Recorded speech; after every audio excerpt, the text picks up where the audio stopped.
Bismillah ar-Rahman ar-Rahim. Alhamdulillahi Rabbil Alameen. Wassalatu wassalamu ala Sayyidina wa Nabiyyina Muhammad wa ala alihi al-tahirin wa sahbihi al-muntajabeen. Allahumma salli ala Muhammad wa ala Muhammad wa ajil faraja. Sisters and brothers, assalamu alaikum wa rahmatullahi wa barakatuh. Today we will be discussing two issues that are related to each other in one sense or the other.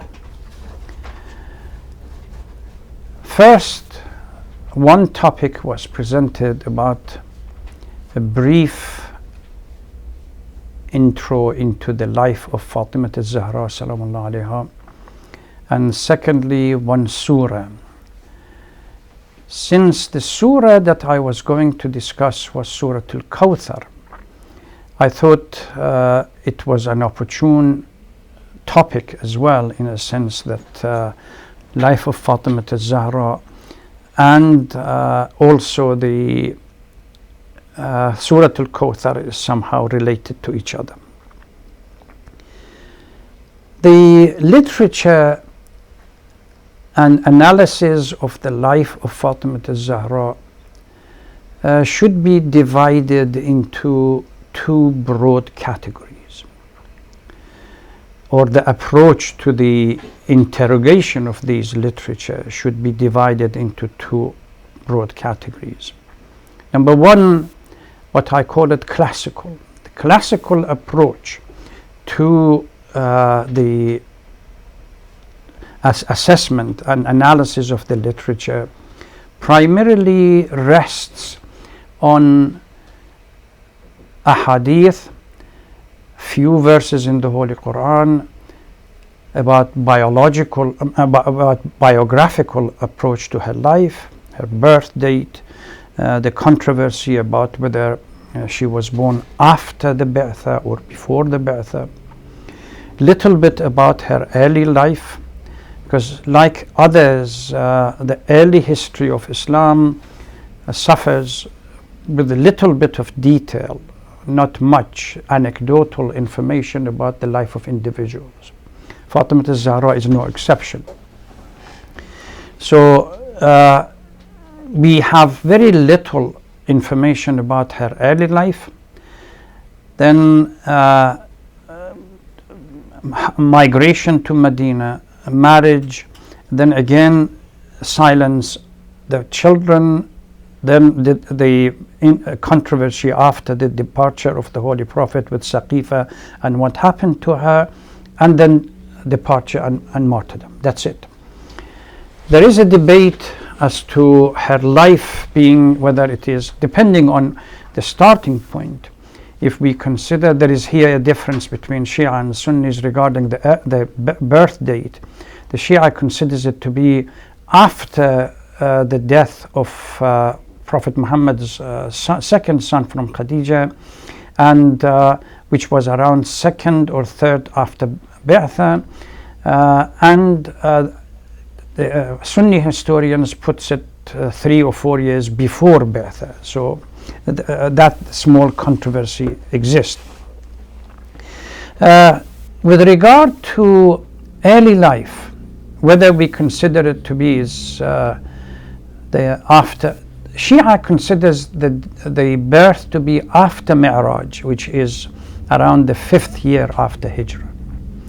If that is correct, by the time of migration she was 8 or 9, and by the time of marriage at that time will be around 11 or given some years, and by the time of her death and martyrdom she would be around 18, not more than that, if we consider the hadith regarding the birth to be around 5th.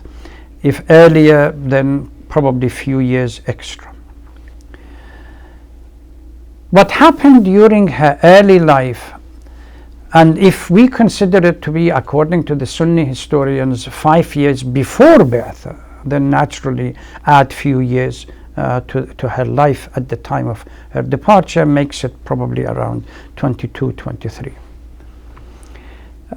we have very little information beyond the absolute love for her father during the early age, because it was during a turbulent time of early Islam, where the Holy Prophet was being attacked in Mecca, left, right and center by all Quraysh. And the death of the Holy Prophet's second son is something which caused huge amount of happiness and elation within the Mecca upper class society, because they considered that by the death of the second son from Khadija, because of their mindset regarding the role of women and men within the development of the community, that he would become abtar. Abtar means, technically, it's a derogatory name used for an animal that their tail is cut. So they use this as something to refer to the Holy Prophet, both in the respect manner it was considered to be disrespectful, and also it expressed a unique mindset that existed in the Jahiliyyah, that women had no role, or girls had no role, or women had no role in the future development of the generations. They considered women to be just a vessel, and what ultimately led to the birth and the development of a character of the future generation, particularly boys, because they needed boys to defend, and strength of the tribe was based on them, because women would marry and go somewhere else, but it was boys and the male that constituted the essence of the tribal strength. So they would consider that to be the sign of whether the future generation or the name of an individual would be carried forward or not. The Shan al-Nuzul about this verse we will describe in a minute. Let's go back to the life of Fatima az-Zahra salamu alayha before we go to something else. And about the life of Fatima az-Zahra, as I said, if we were to put the anecdotal report or historical reports that we have, certainly we have something about the period in Mecca. Whenever the Holy Prophet, she constantly followed the Holy Prophet, and whenever the Holy Prophet was attacked, either the mushrikeen of Mecca, they would empty all kinds of trash over the head of the Holy Prophet when he was in prayer, or obstacle in his path, or if he passed the window, ash or other things were thrown on him. So Fatima was around as a child to clean up and cry and clean up the Holy Prophet, to the degree that the title of Abiha, the mother of her father, was given to her by the Holy Prophet. We have some. And during the Sha'b of Abu Talib, or the value of Abu Talib, that for 3 years the Muslim community was expelled from Mecca, and they had to live in desperate poverty in this valley. Fatima az-Zahra was with the Holy Prophet and with her mother and everybody else, protecting the Holy Prophet. We have little bit of information about that. Then after the death of Khadija salamun alayha and the migration towards Medina, she goes to Medina, she participates, particularly we have a hadith as a nurse participating in the Battle of Uhud and Khandaq, both. Battle of Uhud as a nurse, Battle of Khandaq as somebody who would bring food and sustenance from Medina to the fighting soldiers, no matter what they had. so that they will be able to focus on the battle. They didn't have any supply route, so she was one of the ladies that would bring that. After the marriage to Amirul Mu'mineen salawatullah salam alayhi, we have few ahadith regarding how the Holy Prophet designated the role of the husband and wife between the two, where Fatima was given the role of the inside of the house, and Imam Amirul Mu'mineen was given the role of the breadwinner outside the house. And the Holy Prophet made it clear that this designation or delegation of responsibility was not in the detriment of one against the other. Not to say that one is superior or inferior. It's simply that a way of life needed this, if for her to be able to look after the children, that those days immediately after marriage they began to become pregnant and having children, then the lifestyle required somebody to be able to organize the home. And when we look at a hadith that we have regarding the home, really they did not have much, because some of the pictures in museums exist about the possible wealth that existed in the house. It was primarily done very simple lifestyle, and she had to ground the wheat to create flour from it and bake and everything else. So that designation was there for her to be responsible for inside the house, and outside given to Amirul Mu'mineen to work and provide the living. Again, it becomes clear even after, in Surah Hal Ata Ala al-Insan, even after having children, sustenance in the household was very, very little. I mean, the families are fasting for 3 days and having only one piece of bread to break them up between the four individuals, the husband and the wife and the 2 children.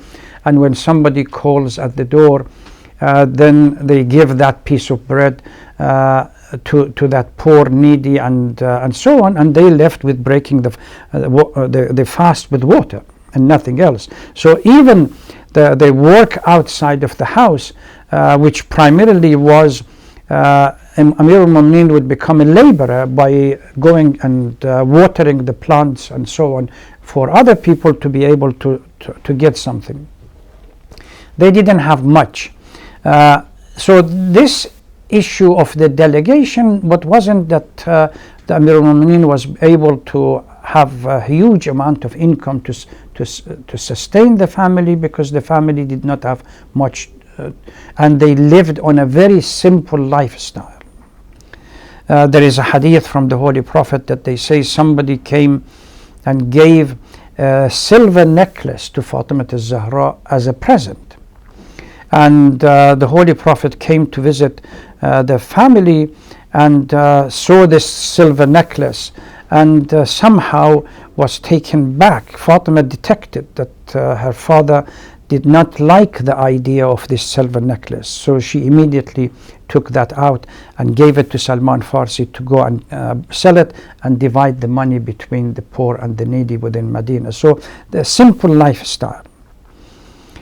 Then after, we have few things in the Holy Quran in reference to Ahlul Bayt. Number one, in Surah Mubahala, for example, she was the only woman that was present. It says in the debate with the Christian community that had come from Yemen to Medina, and after listening to the Holy Prophet, still insisted on their way of life to be correct.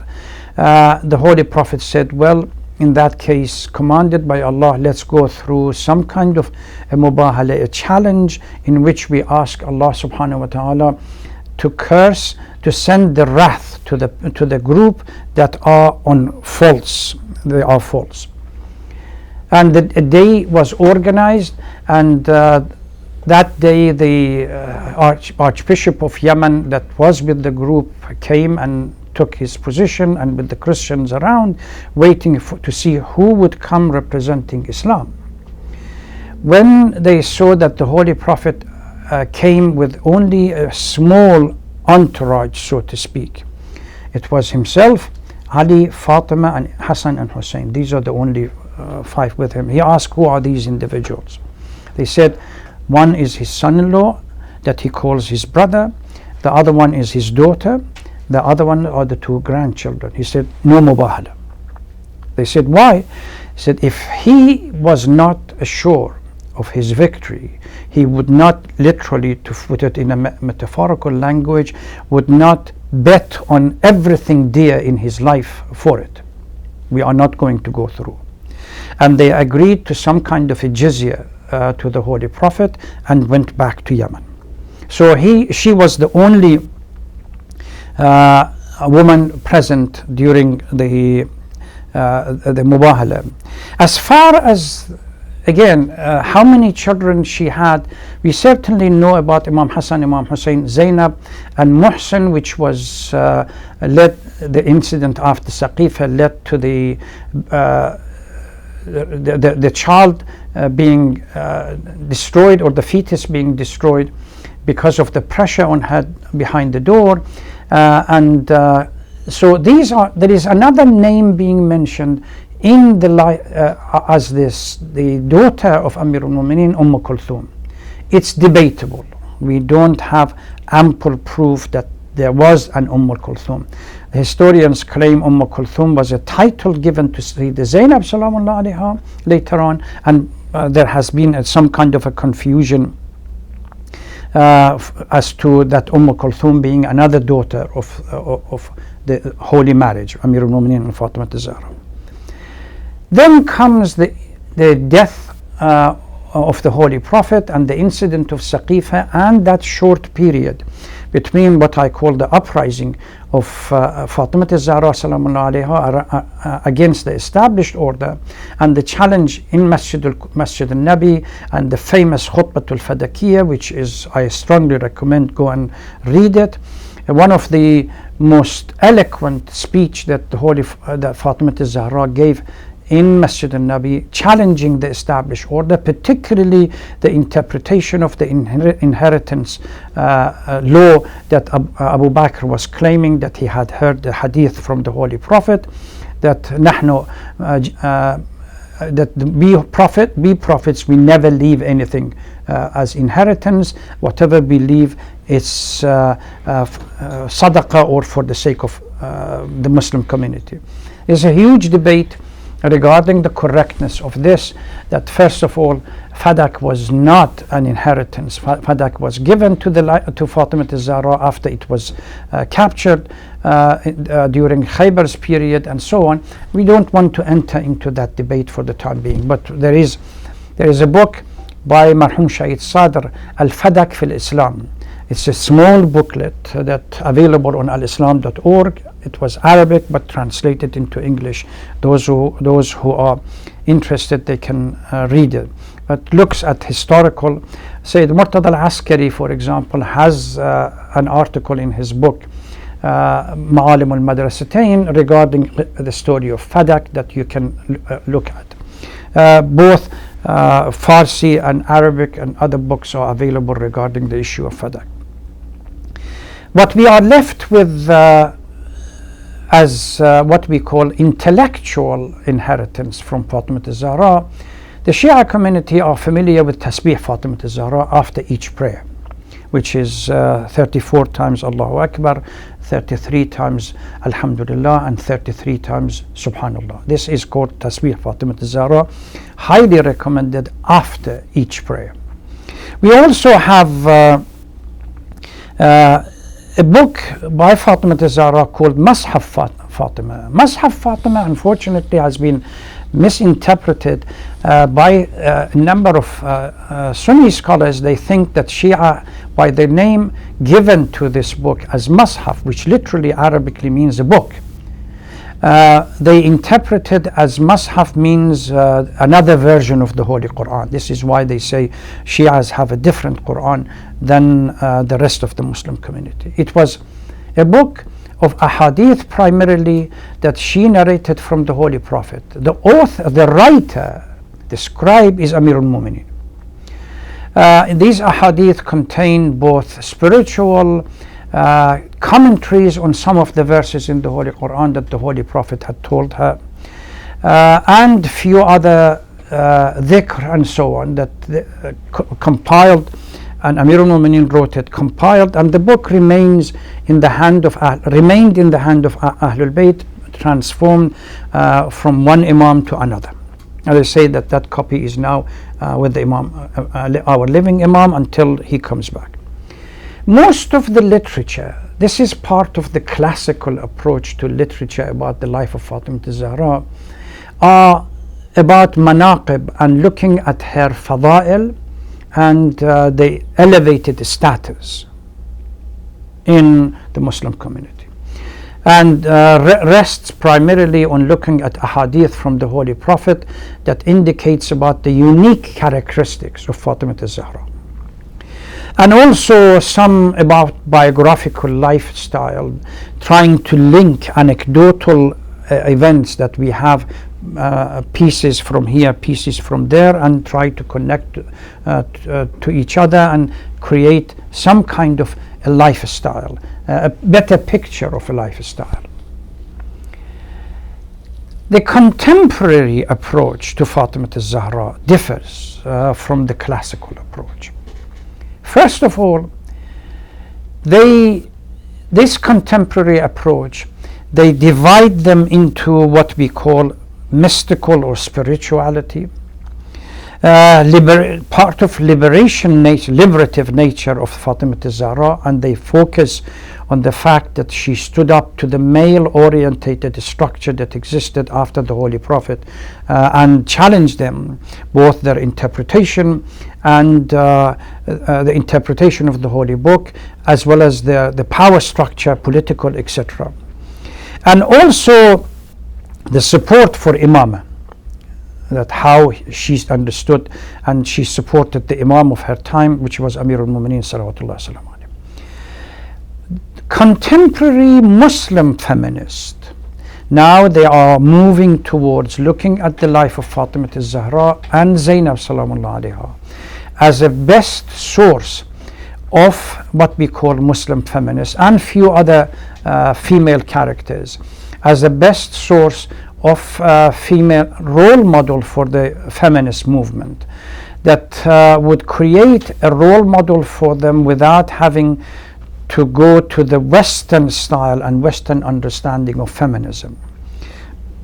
This now huge literature in the Muslim feminism in focusing on the life of Fatima al-Zahra and Zainab salamullah alayha, trying to remove Fatima al-Zahra and Zainab and few other women from what we call the cage of historical blockage.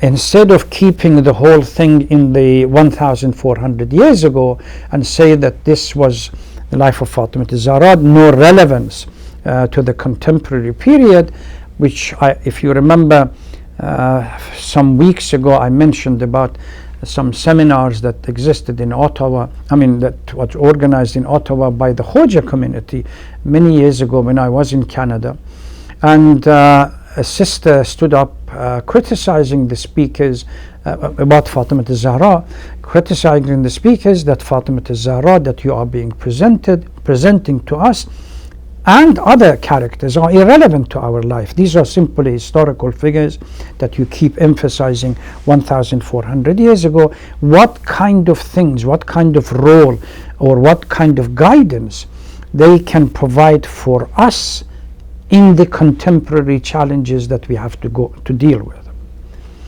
Unfortunately for the Hoja community and few akhbaris, for example, these are people that rely on akhbar and ahadith literally, they take them, they have relied on one or two or few ahadith that from the Holy Prophet that clearly indicates the unique nature of the Fatima al-Zahra, to indicate that Fatima al-Zahra is not even human being, and removing some, this is the extreme that they go, removing some of the characteristics of a female from her, and saying that No, according to this hadith, this is something that she was a huriya, an angel that came in the life, material life, only for a short period, and naturally opens the door for the critique that if that's the case, then what is the relevance of her life for the female community, etc., and or even the male community within the Muslim community. So these are things that have been discussed. Her place of burial, by her own command, was kept secret. She did not want anyone that caused harm to her to attend her burial. And Amir al-Mu'mineen went through elaborate plan of digging a number of graves around in Baqi' and other places to diffuse the whole nature of where she was buried. Even up to now, when we go, we have no clue that what was her her burial site. There are a number of ahadith from Ahlul Bayt that said that she was buried next to the burial site of the Holy Prophet, and another one that says she was buried in her own small house, which was a room next to the mosque that considered to be Bayt Fatima az-Zahra. So we don't know at this stage. Some people say it was in Baqi', some people say somewhere else, but this was a political act by her, a direct challenge to the established order for those whom they considered to be, she considered to be the cause of all her pain, not to attend her burial ceremony and to be present during the burial. That is some of the, now for example, in the mystical tradition, they are trying to use the relationship between the pre-creation of Adam, where everything was created as light and the light of Ahlul Bayt. Then the life on earth and the concept of the hereafter, the tripartite relationship, a triangular relationship between pre-creation of Adam, this world, and the hereafter. And the role that Fatima az-Zahra is going to play has played in the past and present and in the future. Huge amount of literature, the earthly body versus the esoteric body of Fatima az-Zahra and the esoteric role of Fatima az-Zahra in the pre-creation story. That Ismaili is that very well known for everything to go back into Bataniya and searching for some kind of esoteric meaning or some hidden meaning in this. They focus on this more than anybody else. Now let's transition into Surah Kawther. After the death of the son of the Holy Prophet, the second son from Khadija, where there was no male descendant left,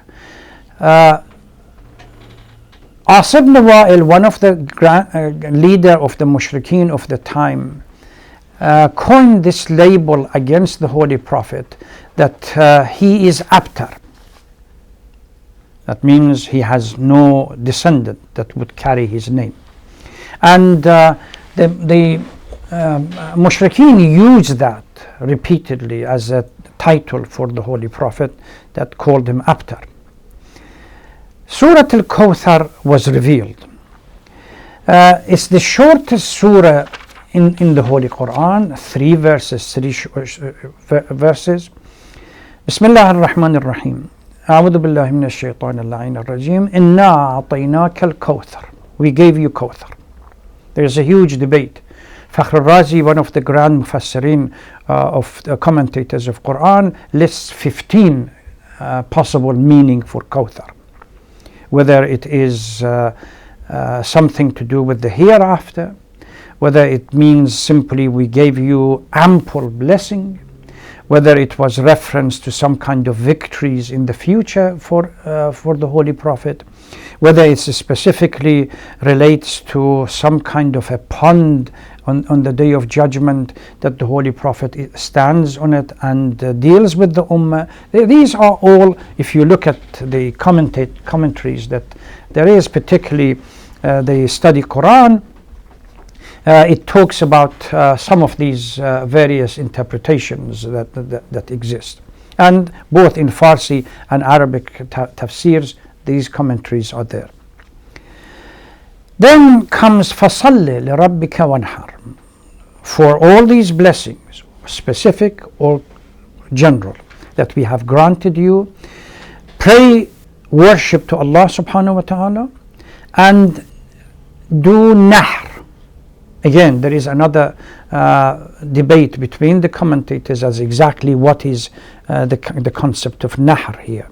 Some people say this particular verse is related to Eid al-Adha and the prayer of Eid al-Adha and the sacrifice that takes place, because they have interpreted nahr, which is normally the slaughtering of a camel. It's used for the slaughtering of a camel.